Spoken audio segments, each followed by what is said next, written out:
आपका सियासी तज्जिया क्या कहता है, कौन सा फरीक, अगर हम मामला डेडलॉक की तरफ है, बंद गली में है, तो कौन सा सियासी फरीक उस वक्त फंस चुका है? क्योंकि आप कह रहे हैं तहरीक इंसाफ का नुकसान है। By the way Tehreek Insaf feel करती है कि ये जो क्योस है हमें सूट करता है और किसी भी ऑपोजिशन को सूट करता है, हुकूमत को सूट नहीं करता। फंसा कौन सा फरीक है, जुडिशरी, एस्टैब्लिशमेंट, हुकूमत या तहरीक इंसाफ? नहीं देखिए, इसमें जो है वो जब एक सूरत हाल इस किस्म की होती है तो फिर सारे करीब करीब ही होते हैं। इतना ज़्यादा फिर कोई अपने तौर पे समझता है कि जी मुखालफ फंसा हुआ है तो मैं जो है वो नहीं फंसा हुआ। मैं समझता हूँ कि सब के लिए ये सूरत हाल दुरुस्त नहीं है, और अगर हम पाकिस्तान की बेहतरी चाहते हैं और एक जमहूरी पाकिस्तान चाहते हैं तो हमें जो है वो इस डेड लॉक को जो है वो ख़त्म करना चाहिए। मेरी लीडरशिप, द गवर्नमेंट ऑफ मियाँ शहबाज शरीफ, वो तो इसके ऊपर बिल्कुल जो है वो ओपन है, वो बिल्कुल किसी जिद, किसी हठधर्मी का शिकार नहीं है। दूसरी तरफ ये बात है, अगर दूसरी तरफ से ख़त्म हो जाए साहब, लेकिन आप कह तो रहे हठधर्मी का शिकार है, लेकिन रऊफ हसन पे 3 दिन पहले हमला हुआ, उसके बाद कोई पेशरफ नहीं हुई है, उस जबकि वीडियोस मौजूद हैं।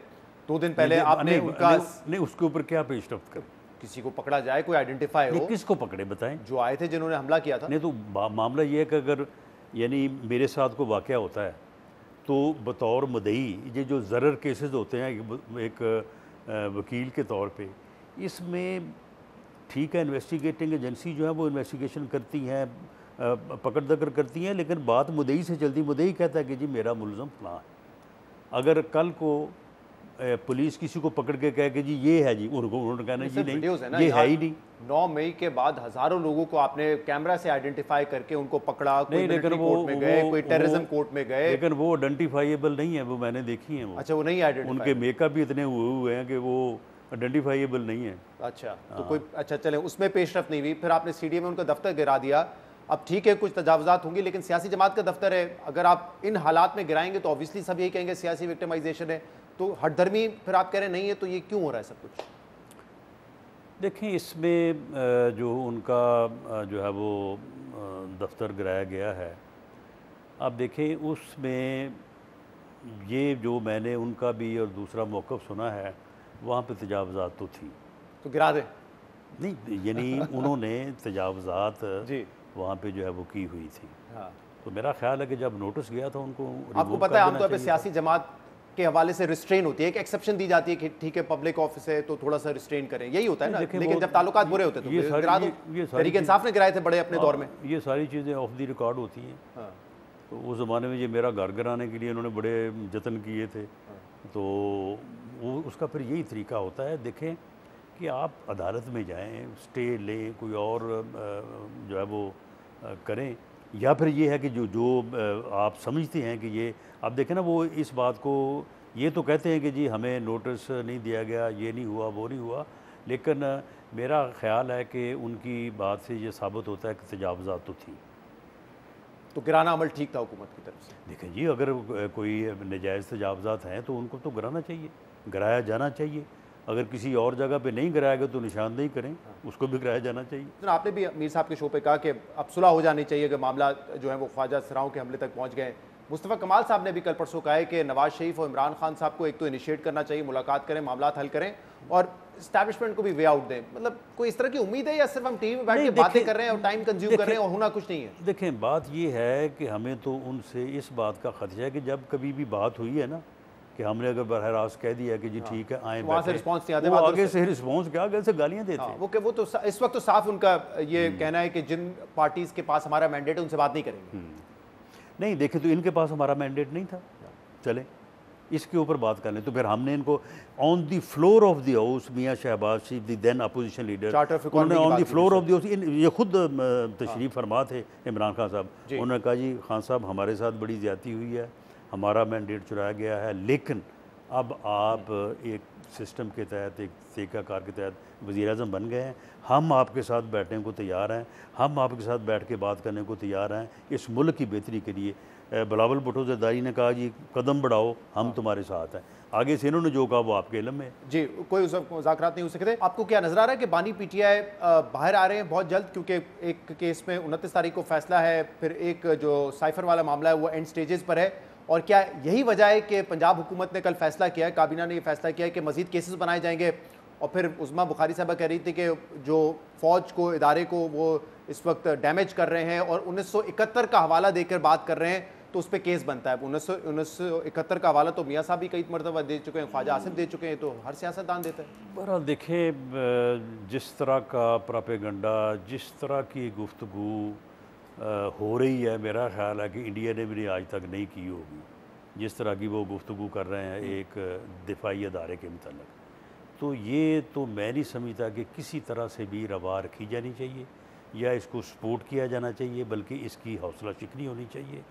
बाकी ये है कि केसेस बनाने की मैं बात नहीं करता, लेकिन मैं समझता हूँ कि इसका तदारक और सद्देबाब जो है ये होना चाहिए, वरना ये बड़ा डैमेजिंग है। तो केसेस बनाएंगे, अंदर रहेंगे आपके ख्याल में? मुझे इस रिहाई उनकी मुमकिन है? नहीं देखें, रिहाई का जो मामला है, देखें वो ये समझते हैं कि वो रिहा होंगे तो पता नहीं एकदम जो है ना वो सारा हर चीज़ जो है ना वो पता नहीं क्या हो जाएगा। कुछ भी नहीं होगा, हो जाए रिहा, कुछ नहीं होगा, ये उनकी भूल है। ये कुछ नहीं होगा इसका मतलब कि हुकूमत में नहीं आ जाएंगे। यानी वो देखें, इस वक्त एक सियासी कारकुन के तौर पे मेरा एनालिसिस ये है कि वो गुफ्तगू इसलिए नहीं कर रहे हैं कि अगर हम गुफ्तगू करेंगे तो जो हमने बात उठाई हुई है ना इसमें कोई फ़र्क आ जाएगा। मैं कहता हूँ कि वो बाहर भी आ जाएं, अगर वो ये समझते हैं ना कि हम हर चीज़ को बुलडोज़ करके तो सीधे जो है वो ऐवाने इक़्तिदार पहुँच जाएंगे, तो नहीं, ऐसा नहीं होगा। अच्छा, कुछ असूल आप लोगों ने ऑपोजिशन में बनाए थे, शायद आप इत्तेफाक ना करें, लेकिन वोट को इज्जत दो का था, आपने ख़त्म कर दिया। बाय एंड लार्ज लोगों का यही ओपिनियन है। अदलिया के खिलाफ आपने महाज खोला हुआ है, मीडिया के खिलाफ भी आप कहते थे आज़ादी आज़ाद है। बिल्कुल नहीं, अदलिया के ख़िलाफ़ बिल्कुल हमने महाज नहीं खोला।